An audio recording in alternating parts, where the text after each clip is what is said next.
Kerala blast में अब तक 6 की हालत गंभीर, 18 आईसीयू में, 52 को इलाज की जरूरत, मौत का आंकड़ा 3 पहुंच चुका है। गृह मंत्री अमित शाह ने लिया तगड़ा एक्शन, एनआईए से करेगी जांच। अमित शाह ने पिनराई विजयन से की बातचीत, एनएसजी कमांडो को भी भेजा गया है। आरोपी ने कबूल किया अपना गुनाह। केरला के कालामसेरी में ईसाई समुदाय के एक सम्मेलन केंद्र में रविवार सुबह हुए धमाकों में अब तक 52 लोगों को अलग अलग हॉस्पिटल में भर्ती कराया गया है। फिलहाल 18 लोग आईसीयू में हैं, इनमें 6 की हालत गंभीर बनी है। 12 साल की एक बच्ची की हालत बेहद ज़्यादा गंभीर है, बच्ची 90% जल चुकी है। वहीं कालामसेरी मेडिकल कॉलेज में 10 लोगों का इलाज चल रहा है। इसके अलावा धमाके में लिबिका नामक महिला समेत 2 समेत 3 की मौत हो चुकी है। केरला के पुलिस महानिदेशक यानी डीजीपी शेख दरवेश साहब ने तिरुवनंतपुरम पत्रकारों से कहा है कि शुरुआती जांच के अनुसार विस्फोट यानी आईईडी के कारण हुआ है। खुद को ईसाइयों का यहोवा के साक्षी के समूह का सदस्य बताने वाला व्यक्ति ने केरल के त्रिशूल जिलों में पुलिस के सामने सरेंडर किया। उसने रविवार सुबह कालामसेरी में ईसाई धार्मिक सभा में हुए विस्फोटों की जिम्मेदारी ली है। दरअसल खुद को ईसाइयों का यहोवा के साक्षी समूह का सदस्य बताने वाला व्यक्ति ने केरला के त्रिशूल जिले में पुलिस के सामने सरेंडर कर दिया। रविवार सुबह यहां कालामसेरी में ईसाई धार्मिक सभा में कई विस्फोट की जिम्मेदारी ली। DGP law and order MR Ajit Kumar ने बताया कि उस व्यक्ति ने कोकडारमा थाने में बहुत से आत्मसमर्पण किया और दावा किया है कि उसने ही विस्फोट को अंजाम दिया है। एडीजीपी ने कहा है कि उस व्यक्ति का नाम डोमिनियल मार्टिन है। उसने अपने दावों के समर्थन में सबूत भी दिए। फिलहाल हम इसकी जांच कर रहे हैं। हम उनके दावों और कृत्यों को अंजाम देने के लिए बताए गए कारणों की भी जांच कर रहे हैं। उन्होंने यह भी कहा है कि व्यक्ति ने खुद को यहोवा के साक्षी ईसाई समूह धर्म के अनुयायी के रूप में देखा है। हालांकि इस पूरे मामले में अब गृह मंत्री अमित शाह एक्शन में आ चुके हैं। गृह मंत्री अमित शाह ने केरला के मुख्यमंत्री पिनराई विजयन से बातचीत करते हुए बताया, इस घटना को दुर्भाग्यपूर्ण बताते हुए तत्काल हाई लेवल जाँच के आदेश दे दिए गए।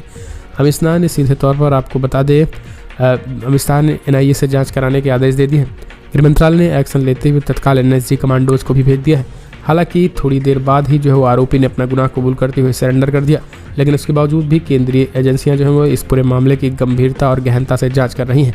इन सबके बीच मुख्यमंत्री पिनराई विजयन ने एक सर्वदलीय बैठक बुलाई है, क्योंकि मौत के आंकड़े लगातार बढ़ रहे हैं। सर्वदलीय बैठक बुलाई। यहाँ सर्वदलीय बैठक सचिवालय परिसर मुख्यमंत्री के सम्मेलन सभागार में हुई है। केरला में कोच्चि के समीप कालासेरी में हुई ईसाई समुदाय के सम्मेलन में लगातार हमले की चर्चा पूरे देश भर में है और ये हमला जो है वो कहा जा रहा है कि हमास की एक मीटिंग के बाद हुआ था। हालांकि आरोपी ने फिलहाल अभी इस तरीके से हमास के संबंध के बारे में कुछ नहीं कहा है, लेकिन इसको लेकर जांच की जा रही है कि क्या वाकई में जो है वो हमास की भी इसमें कोई एंट्री है, हमास की भी कोई इसमें टच है। इस तरीके की चीज़ें जो है वो देखने को मिल रही है और ये पूरे के पूरे एंगल को जांच किया जा रहा है। तो कमेंट्स के माध्यम से अपने सुझाव दे। इस वीडियो में नहीं। जय हिंद, वंदे मातरम। एक और विमान पहुंचा रशिया, अल्लाह अकबर के नारों के लगा भीड़ ने एयरपोर्ट पर बोल दिया धावा। यहूदी थे निशाने पर। दरअसल आधी रात को रसिया के दागिस्तान एयरपोर्ट पर एक बड़ा हादसा टल गया। दरअसल ऐसी खबर चली कि इजराइल के एक विमान रूसी एयरपोर्ट पर पहुंचा, जिसके बाद उन्मादी भीड़, बड़े पैमाने पर मुस्लिमों की भीड़ ने अल्लाह अकबर के नारों के साथ एयरपोर्ट में घुस गई। भीड़ हमास के खिलाफ जंग में इजराइल के गुस्से से नजर आई। घटना के वायरल वीडियो में देखा गया कि कैसे बड़े पैमाने पर भीड़ इजराइल के लोगों को मारने के लिए उतारी थी और वे रनवे पर दौड़ते हुए दिखाई दिए। भीड़ में मौजूद लोग विमान के ऊपर भी चढ़ गए। किसी तरीके से एयरपोर्ट और पुलिस अधिकारियों को हवाई अड्डे को बंद करना पड़ा और उड़ानों का रूट बदलना पड़ा। रशिया की विमान एजेंसी रोसाविया ने कहा है कि फिलहाल मखा चकाला हवाई अड्डे के यातायात क्षेत्रों में अज्ञात लोगों के प्रवेश के बाद हवाई अड्डों को आने वाले उड़ानों के लिए अस्थायी रूप से बंद करने का निर्णय लिया गया था। उन्होंने कहा है कि सुरक्षा बल वहां पहुंच गए हैं। एक और खबर निकल के आई है। जंग के बीच बाइडेन ने लगाया नेतन्याहू को फोन, कहा हमास और गाजा के लोगों में अंतर करो। इस तरीके से मौत के घाट उतारने से कुछ नहीं होगा। दरअसल इजराइल और हमास को 25 दिन हो चुके हैं और दोनों पक्षों में 9000 से ज़्यादा लोग मारे गए हैं। हमास के नेतृत्व वाले स्वास्थ्य मंत्रालय ने कहा है कि 7 अक्टूबर से गाजा में इजरायली रक्षा बलों की ओर से किए गए जवाबी हवाई हमले में कम से कम अब तक 8000 फिलिस्तीनी मारे गए हैं, जिनमें ज़्यादातर महिलाएं और बच्चे हैं। जंग के बीच अमेरिकी राष्ट्रपति जो बाइडेन ने इजरायली प्रधानमंत्री बेंजामिन नेतन्याहू से कहा है, हालांकि इजराइल को अपनी रक्षा करने का अधिकार है, लेकिन उसे अंतर्राष्ट्रीय मानवीय कानून के मुताबिक ऐसा करना चाहिए जो नागरिकों की सुरक्षा को प्राथमिकता देता है। व्हाइट हाउस ने कहा है कि इजराइल को हमास और गाजा के नागरिकों में अंतर करना चाहिए। ये चेतावनी तब आई है जब दुनिया भर के नेताओं में गाजा में मानवीय सहायता को लेकर के लगातार आवाज़ उठाई गई है और वहाँ हालातों पर दुनिया का ध्यान खींचा गया है। संयुक्त राष्ट्र ने कहा है कि गाजा में नागरिक व्यवस्था ध्वस्त होने लगी क्योंकि हजारों लोगों ने गेहूं, आटे और अन्न आपूर्ति को लेकर वहाँ खाद्य और गोदामों में तोड़फोड़ की है। व्हाइट हाउस ने स्पष्ट कहा है कि इजराइल पीएम बातचीत में कहा गया है कि लोगों की रिहाई सुनिश्चित करें, बंधकों को पता लगाने और उनकी रिहाई सुनिश्चित करने के लिए प्रयास चले और इंटरनेट की भी बहाली पर बातचीत की है। एक और भी खबर निकल के आई है दोस्तों, इजराइल ने पिछले 24 घंटे में 600 ठिकानों पर किया हमला, पिछले दिन के मुकाबले 150 से ज़्यादा अड्डे बर्बाद।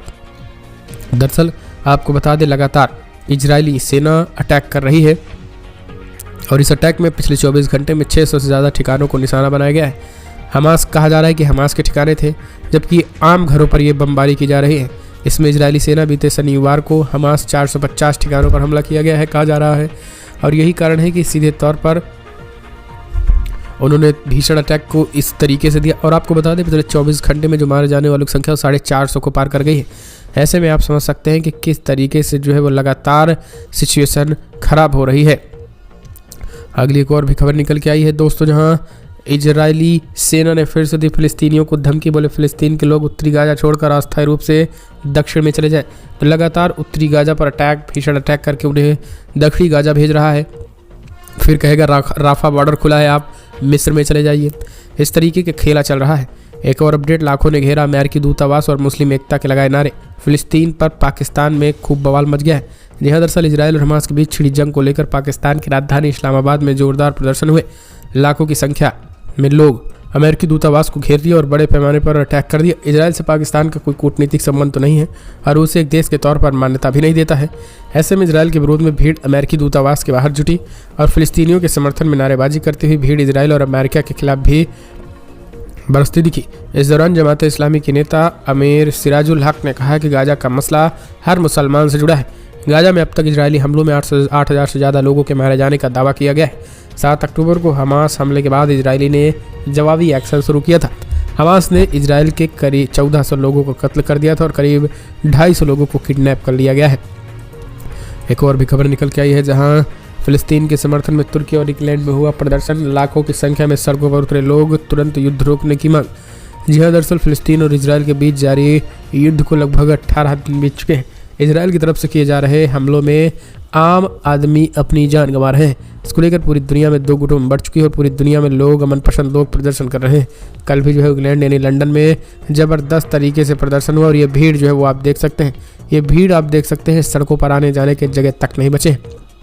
और जो जनसैलाब फिलिस्तीन के समर्थन में उमड़ रहा है, ये पूरी दुनिया में बता रहा है। इतना ही नहीं, तुर्कियों में भी आप देख सकते हैं, तुर्की में किस तरीके से लोग हाथों में झंडा लेकर के फिलिस्तीनियों का समर्थन करते नजर आए हैं। तो ये चीज़ें अपने आप में दिखाती है कि दुनिया भर में लगातार समर्थन जो मिलने का दौर है वो जारी है। एक और भी खबर निकल के आई, कतर में सजाए मौत पाए भारतीयों के परिवार से मिले एस जयशंकर, बताया क्या हुई बातचीत। कतर में हिरासत में लिए गए 8 भारतीयों के परिवारों से विदेश मंत्री एस जयशंकर ने मुलाकात की। उनने परिवार को भरोसा दिया है कि वो रिहाई के लिए भारत सरकार लगातार प्रयास कर रही है। कतर में हिरासत में लिया गया ये भारतीय नौसेना के पूर्व कर्मी है। सभी को जासूसी के आरोप में बीते साल में हिरासत में ले लिया गया था। हाल ही में सजाए मौत सुनाई गई है। माइक्रो ब्लॉगिंग प्लेटफॉर्म एक्स पर उन्होंने लिखा है कि कतर में हिरासत के लिए गए 8 भारतीयों के परिवारों से सुबह मुलाकात की, इस बात पर जोर देते हुए कि सरकार इस मामले को सबसे महत्वपूर्ण ज़्यादा मान रही है। बताया गया कि सरकार उनकी रिहाई के लिए सभी प्रयास जारी रखेगी। इस संबंध में हम परिवारों के साथ मिलकर काम कर रहे हैं। हिरासत में ले जाने से पहले अल दहरा कंपनी में काम करते थे। अगस्त 2022 में हिरासत में लिए जाने वाले captain Navjot Singh, captain Virendra Verma, captain Saurabh Vashisht, commander Amit Nagpal, captain Purnendu Tiwari, captain Sugnugar Pakala, commander Sanjeev Gupta और सेलर रागेश का नाम शामिल है। तो पीएम मोदी ने भी दखल की अपील की गई है और पूरी तरीके से दोनों देशों के बीच